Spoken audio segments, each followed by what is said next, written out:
안녕하세요, 여러분. 반재경입니다. 이제 조금만 있으면 2019년 새해를 맞이하게 됩니다. 그래서 오늘은 올해의 말씀을 준비했는데요. 여러분들께서 이미 보셨듯이 올해의 말씀은 30배, 60배, 100배의 결실입니다. 할렐루야! 먼저 제가 올해의 말씀을 정하는 이유를 좀 말씀드리고 싶어요. 첫 번째는 물론 하나님께서 이 올해의 말씀을 주시기 때문인데요. 제가 사역을 시작하고 계속해서 올해의 말씀을 나눴고요. 또 최근 몇 년간은 항상 몇 달 전에 미리 알려주셔서 제가 먼저 좀 묵상을 하고 나누라고 하시는 줄 알았는데 저에게 말씀을 알려주시는 그 때가 추석에서 한 15일 전, 2주 전쯤인데요. 그것이 유대력으로 영적인 새해가 시작하는 라시 하샤나였습니다. 이것을 제가 오래 알았는데요. 라시 하샤나는 원래 알고 있었지만 그때쯤 하나님께서 말씀을 주신다는 것을 제가 오래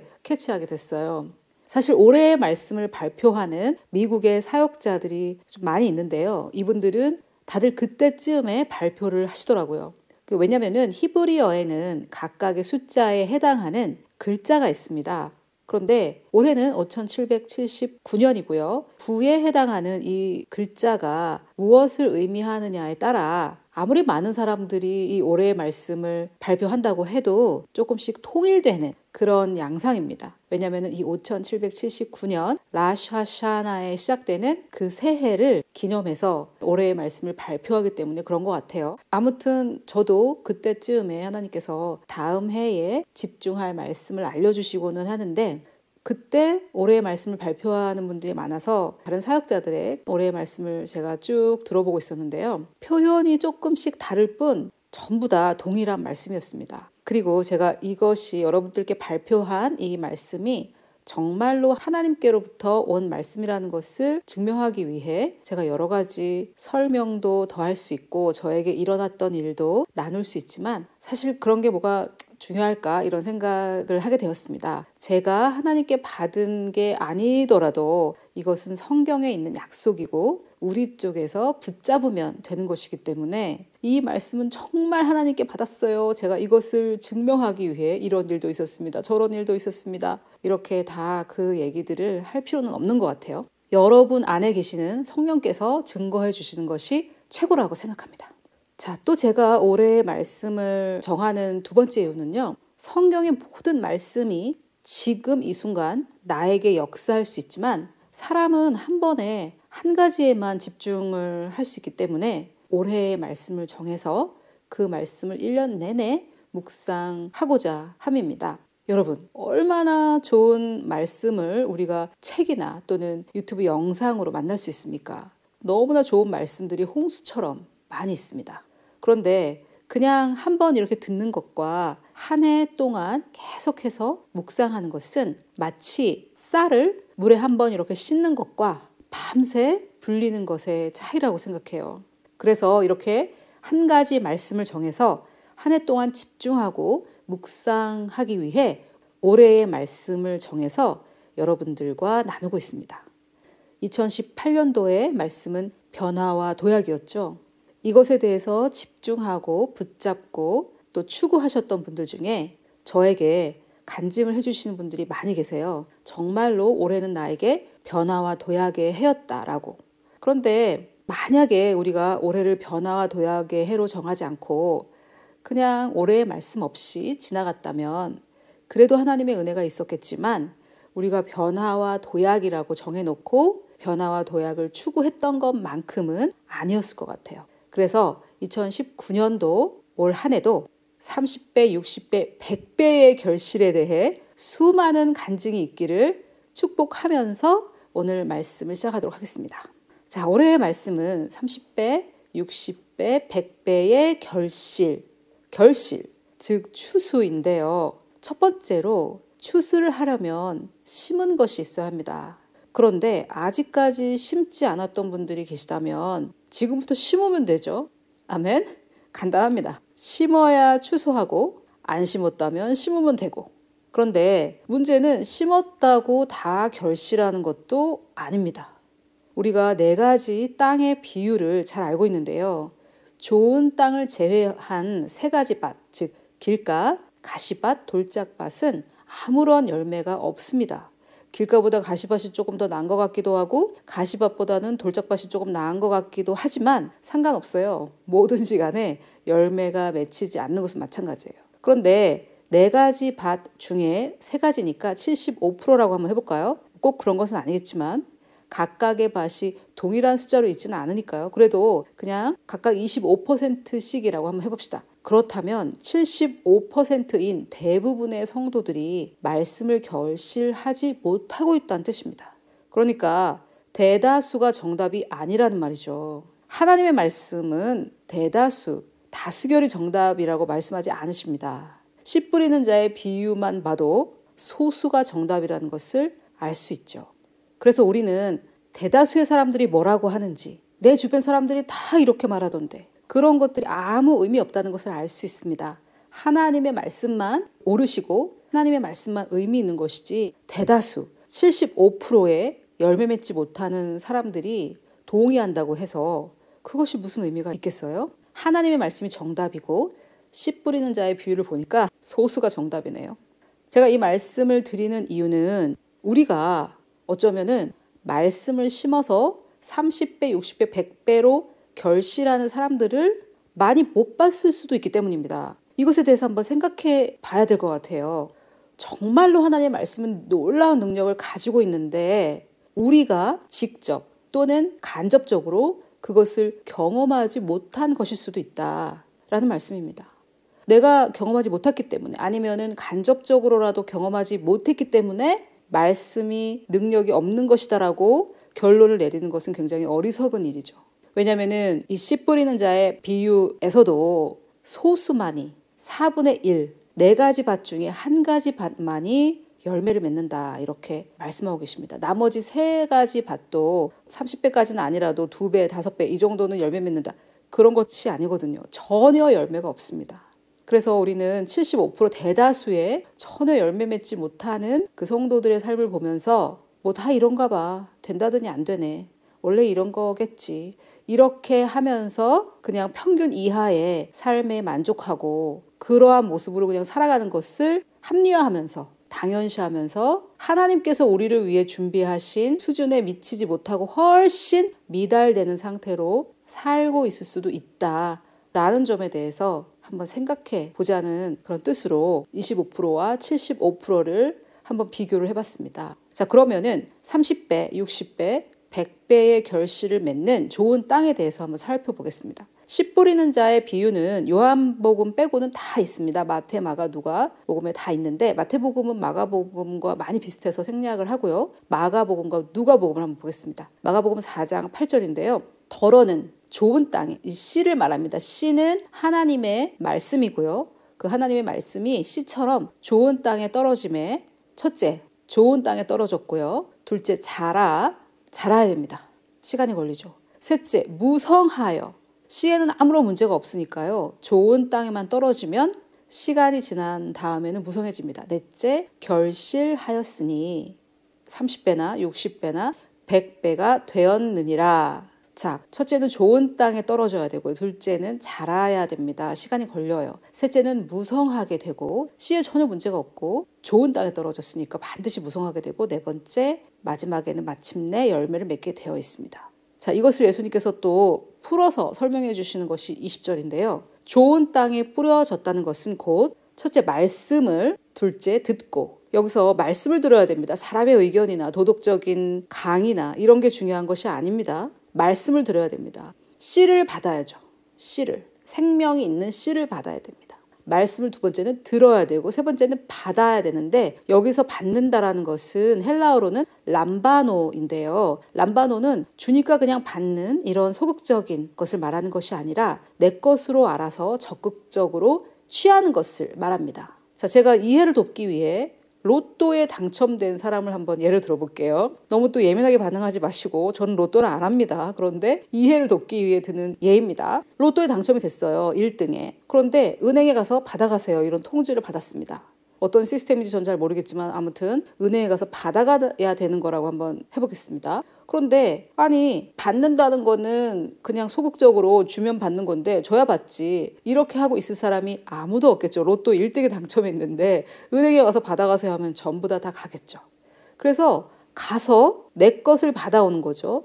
내가 당첨이 됐으니까 그 돈은 내 것이니까 가서 주세요라고 해서 내가 받아옵니다. 람바노는 바로 그런 뜻이에요. 가만히 있는데 누가 갖다 줘서 받는 그런 소극적인 것이 아니라 내 것이라고 선포된 것을 가서 적극적으로 가지고 오는 것, 취해오는 것을 말합니다. 자, 그래서 마가복음에는 좋은 땅이 이렇게 표현되어 있는 겁니다. 말씀을 듣고 받는다.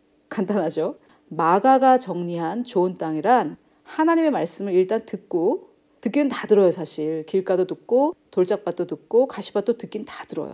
그런데 좋은 땅은 이것을 받습니다. 내 것으로 선포된 것을 적극적으로 취한다는 의미죠. 좋은 땅은 이렇게 간단해요. 자, 그러면 이번에는 누가복음을 한번 살펴보겠습니다. 8장 8절인데요. 더러는 좋은 땅에 첫째 떨어집니다. 두 번째 떨어짐에 나서 싹이 난다는 얘기죠. 싹이 나요. 좋은 땅에 떨어지면 시간이 필요하지만 결국은 싹을 냅니다. 그리고 세 번째, 누가는 30배, 60배 아예 생략해버렸네요. 100배의 결실을 하였느니라. 누가가 정리한 과정은 좀 더 간단하네요. 첫째는 좋은 땅에 떨어졌고, 둘째는 싹이 났고, 셋째는 100배의 결실을 하였답니다. 자, 이것을 예수님께서 어떻게 풀어주시냐면 좋은 땅에 있다는 것은 첫째, 착하고 좋은 마음으로 그래서 누가는 좋은 땅을 이렇게 표현했어요. 착하고 좋은 마음으로. 두 번째, 말씀을 듣고. 말씀을 듣습니다. 자, 세 가지 땅이 다 말씀은 듣는다고 말씀드렸죠. 세 번째, 지키어. 여기서 지킨다라는 것은 말씀을 행한다라는 뜻이 아니고요. 간직한다, 지킨다, 보호한다 이런 뜻입니다. 말씀을 보호하는 거. 내 안에 들어온 말씀을 보호하는 거. 뭐 된다더니 안 되네 하면서 이렇게 팽개치지 않고 말씀을 계속해서 간직하는 것을 말합니다. 저는 이것을 마음을 지킨다라고 생각해요. 계속해서 내 안에 들어와 있는 말씀을 지키는 거죠. 엄마가 임신을 해서 수정된 태아를 잘 보살피는 것처럼 함부로 하지 않고 이렇게 잘 보살피는 것처럼. 그 다음에 넷째는 인내로 결실을 한다고 합니다. 좋은 땅은 인내. 자, 그런데 인내는 여기서 말하는 인내는 그냥 참는 게 아니에요. 한증막에서 막 15분 이러면서 참고 기다리는 그런 게 아닙니다. 성경이 말하는 인내는 믿음으로 기다리는 것 또는 긴 시간 동안 믿는 것을 말합니다. 예를 들어 임신한 엄마가 10달 기다리는 것 같은 거예요. 10달째 아이가 나온다는 것을 아니까 기다릴 수 있는 거죠. 그러고 보니까 최초의 임산부인 하와는 어땠을까 이런 생각이 좀 드네요. 확실하지는 않지만 좀 힘들었을 것 같아요. 언제 나올지도 모르고 최초로 자기가 임신을 했으니까. 아무튼 그리고 우리가 지금 씨 뿌리는 자의 비유를 보고 있으니까 농사를 짓는 농부에게 비교를 하자면은 씨를 심은 농부가 추수 때를 기다리는 것과 같은 것입니다. 추수 때를 기다리는데 언제까지 기다려야 돼? 이렇게 기다리는 게 아니죠. 그때는 싹이 난다. 그때는 추수를 할 수 있다라는 것을 알기 때문에 기다리는 그 인내를 말하는 것입니다. 믿음으로 기다리는 거, 알기 때문에 기다리는 거. 그 과정을 아니까. 무슨 과정입니까? 씨가 떨어지고 싹이 나서 자라고 무성하게 되고 열매가 맺혀서 결실하는 그 과정이죠. 그래서 좋은 땅만이 결실을 하는데 좋은 땅이란 하나님의 말씀을 그대로 받아 간직하고 인내하여 결실하는 땅을 말합니다. 결실은 결과죠. 땅이 하는 일이 아니에요. 결실은 씨가 하는 것이지 땅이 하는 일이 아닙니다. 땅이 할 일, 즉 내가 할 일은 말씀을 받고 간직하고 인내하는 것이에요. 결실은 씨가 하는 것입니다. 너무 좋은 소식이죠. 내가 결실하는 게 아니에요. 나는 땅이기 때문에 말씀을 좋은 마음으로 착한 마음으로 받고 간직해서 인내하는 것뿐입니다. 자, 그러면 두 번째로는 30배, 60배, 100배란 무슨 뜻인지 살펴보겠습니다. 누가는 30배, 60배를 빼버리고 그냥 100배라고 했고요. 100배가 곱하기 100이라고 우리는 알고 있는데 영어로는 fold라고 해서 100단계라고 주장하는 것도 들어봤는데요. 사실 100단계면 엄청난데 다단계에서 100단계로 내려가는 거 있잖아요. 하나가 둘이 되고 이 둘이 넷이 되고 이런 거 있잖아요. 제곱으로 늘어나는 거. 그런데 사실 그냥 100배라고만 해도 엄청난 거죠. 그래서 그냥 100배라고 하겠습니다. 이것이 심고 거두는 법칙으로 재정에도 적용이 되지만은 저는 말씀에 적용을 하고 싶습니다. 말씀이 재정보다 더 포괄적이고 더 큰 의미니까요. 그러면은 말씀의 100배란 얼마큼인가? 이것을 좀 한번 생각해 봤으면 좋겠어요. 제가 또 이해를 돕기 위해 돈의 비유를 해보겠습니다. 이해가 빠르니까요, 우리가 돈 얘기를 할 때. 100배라고 한다면은 내가 10,000원을 헌금했을 때 100만 원으로 돌아온다는 거 아닙니까? 100만 원? 10,000원을 투자했는데 100만 원이 되는 거. 뭐 엄청나죠. 100만 원을 투자하면 얼마가 되는 겁니까 도대체? 1억이 되는 거죠. 뭐 30배만 해도 좋겠죠. 자, 그런데 돈의 100배가 아니라 말씀의 100배가 된다는 것은 도대체 무슨 뜻인지 한번 생각을 좀 해보겠습니다. 이 말씀은 하나님의 씨인데 사람의 씨를 먼저 한번 생각을 해볼까요? 아버지의 정자와 어머니의 난자가 만나면 수정란이 됩니다. 두 개의 생식세포가 만나서 단세포가 되는 건데요. 하나의 세포가 돼요. 이것도 참 놀랍죠. 하나씩 있을 때는 아무것도 아니었는데 두 개가 만나서 하나의 세포가 됩니다. 하나님의 말씀이 혼자 있을 때는 아무 일을 하실 수 없고 우리의 마음도 하나님의 말씀이 없이는 아무것도 아닌데 이 둘이 만났을 때 하나의 뭔가가 됩니다. 너무 놀라운 하나님의 이치인데요. 그런데 이 하나의 수정란이 세포가 하나예요. 처음에는 이제 세포 분열을 해서 2개가 되고 4개가 되고 이렇게 되는데 이 수정란이 태 속에서 6개월 뒤에 즉 임신 6개월쯤이 되면은 이 태아의 뇌세포만 2천억 개가 된다고 합니다. 이 태아가 태어날 때는 세포가 몇 개인지 제가 잘 모르겠어요. 못 찾았어요. 그런데 아무튼 6개월째, 임신 6개월째 태아의 뇌세포가 제일 많긴 하지만은 아무튼 뇌세포만 2천억 개. 엄청나죠. 즉 100배가 아니라 뇌세포만 2천억 배예요. 세포 하나가 분열을 해서. 하나가 2개가 되고 2개가 4개가 되고 4개가 8개가 되고 이런 식으로. 그렇다면 인간의 육신인 이 인간의 세포도 이렇게 많아지는데 왜 말씀은 고작 100배만 될까? 이런 생각이 들 수도 있습니다. 아무튼 이 100배라고 하는 것에 대해서 좀 생각을 해보려고 해요. 100배가 많은 것 같지만 사실 태아가 세포 분열을 하는 것과 비교하면은 그렇게 많은 숫자가 아닐 수도 있거든요. 그런데 무엇이 세포 분열을 하는가? 이것이 중요하겠죠. 말씀이 100배가 된다. 이게 곱하기 100이든 아니면 100번 세포 분열을 하는 것이든 이 말씀이 100배가 된다는 것은 무슨 뜻일까? 사실 솔직히 저도 아직 계속해서 생각 중이에요. 너무 이게 어마어마한 것이라서 저도 아직 실감이 잘 안 나는데 이미 우리가 알고 있는 것만으로도 한번 따져봅시다. 하나님께서 태초에 빛이 있으라고 말씀을 하시니까 이 하나의 말씀이 선포되니까 이 우주 만물에 빛이라는 게 생겼죠. 즉 말씀으로 천지, 우주 만물을 창조하셨습니다. 너무 놀랍죠. 사실 말씀의 능력이라는 게. 그런데 이 말씀이 우주 만물을 창조하신 이 말씀이 내 마음에 심을 때 100배가 된다? 이게 사실 좀 잘 실감이 안 나죠. 하지만 엄청나다는 것은 알 수 있습니다. 이 말씀이 재정의 회복에 자주 인용되지만 저는 재정에 한계를 두고 싶지 않았어요. 왜냐하면 재정이라는 것은 황금에 비유할 수 있다면 말씀은 황금알을 낳는 거위라고 할 수 있어요. 우리는 재물을 받지 않았고 재물 얻을 능력을 받은 사람들입니다. 신명기 8장 18절에 보면 그런 말씀이 있고요. 재물은 사라질 수 있지만 재물 얻을 능력은 우리 안에 계속해서 존재를 합니다. 그래서 우리가 재물을 잃었다고 해도 내 안에 재물 얻을 능력이 있기 때문에 다시 재물을 얻을 수 있는 거죠. 황금을 잃어버렸다고 해도 황금알을 낳는 거위가 있으면 또 황금알을 낳는 것처럼. 그래서 이 100배의 결실이 다만 재정의 문제가 해결된다는 것이 아니라 내 안에 어마어마한 능력으로 있는 이 말씀이 100배로 결실한다는 뜻이기 때문에 즉 내 마음에 내 혼의 영역에 있는 내 마음에 좋은 땅에 심은 말씀은 100배로 이 현실 세계에 나타난다라는 약속이기 때문에 이것이 정말 너무나 놀랍고 1년 내내 묵상해도 아깝지 않을 말씀이라고 감히 주장을 하고 싶습니다. 100배. 무엇의 100배냐?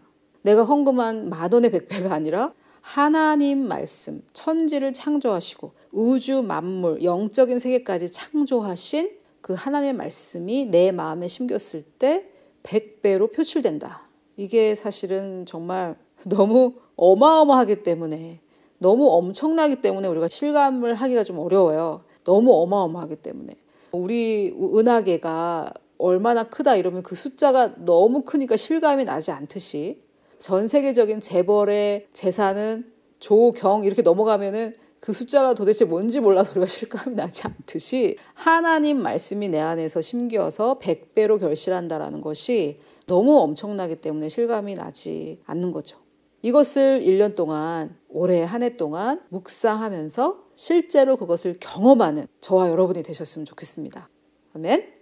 자, 그래서 우리가 첫 번째로는 추수를 하려면 심은 것이 있어야 한다.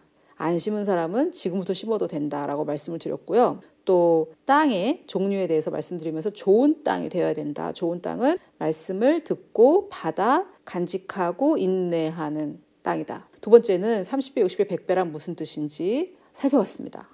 자, 세 번째는 30배, 60배, 100배의 결실이니까요. 반드시 결실할 때가 온다라는 것에 대해서 말씀을 드려보겠습니다. 제가 얼마 전에 울며 씨를 뿌리는 당신에게 라는 제목으로 말씀을 나눴는데요. 시편 126편의 5절, 6절의 말씀이었어요. 눈물을 흘리며 씨를 뿌리는 자는 기쁨으로 거두리로다. 울며 씨를 뿌리러 나가는 자는 반드시 우리가 집중해야 될 단어입니다. 반드시 기쁨으로 그 곡식단을 가지고 돌아오리로다.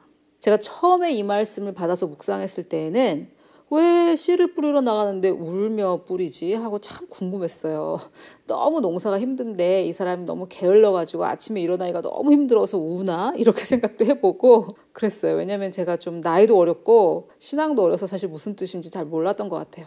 그런데 여러분, 인생살이가 그렇게 쉽지만은 않습니다. 주님의 함께 하심이 없었다면 어떻게 됐을지 모를 만큼 다사다난한 것이 우리의 인생입니다. 제가 상상도 하지 못할 어려움을 겪으신 분들도 계실 거고, 그런데 이렇게 우리가 울더라도 하나님을 붙잡고 씨를 뿌린 사람은 결국에 반드시 기쁨으로 단을 거두는 날이 있다고 하나님께서 말씀하십니다. 여러분, 하나님은 우리의 눈물과 인내를 보셨습니다. 힘들고 어려워도 내 할 일을 신실하게 하면서 하나님 나라를 섬긴 모습을 보셨습니다. 나에게 재정의 어려움이 있을 때에도 하나님의 인도하심에 순종하여서 하나님께서 명하신 곳에 헌금했던 그 모든 순간을 하나님께서 보셨습니다. 악인들이 승하고 오히려 의인이 고통받는 것 같을 때, 하나님의 약속이 역사하지 않는 것 같을 때에도 오직 하나님의 말씀만 높이면서 하나님을 영화롭게 했던 그 모든 순간을 하나님은 보셨습니다. 그 하나님께서 우리에게 결실할 때가 있다고 하십니다. 울며 씨를 뿌린 자는 반드시 기쁨으로 곡식단을 가지고 돌아온다고 말씀하십니다. 하나님은 공정하시며 약속을 이루시는 분이심을 믿으라고 하십니다. 우리가 심었던 말씀의 씨들이 30배, 60배, 100배로 결실할 것을 믿으라고 하십니다. 사랑하는 여러분, 추수할 때가 오고 있습니다. 기쁨으로 단을 거둘 날이 오고 있습니다. 하나님의 약속이 오고 있습니다. 여러분들께서 원하는 학교에 입학할 것을 약속하셨습니까? 내 역량을 발휘할 직장을 약속하셨습니까? 가족이 함께 살 새 집을 약속하셨습니까? 자녀를 약속하셨습니까? 경건한 배우자를 약속하셨습니까? 새로운 사업을 약속하셨습니까? 또는 새로운 사역을 약속하셨습니까? 새로운 시작을 약속하셨습니까? 빗나간 자녀가 돌아올 것을 약속하셨습니까? 믿지 않는 가족들이 구원받을 것을 약속하셨습니까? 내 마음에 소원함으로 주셨던 하나님의 뜻이 오고 있습니다. 제가 선포하겠습니다. 믿으시는 분들은 아멘으로 화답해 주십시오.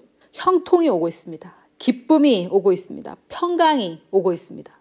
화해가 오고 있습니다. 치유가 오고 있습니다. 회복이 오고 있습니다. 죽었던 것이 살아나는 부활이 오고 있습니다. 할렐루야.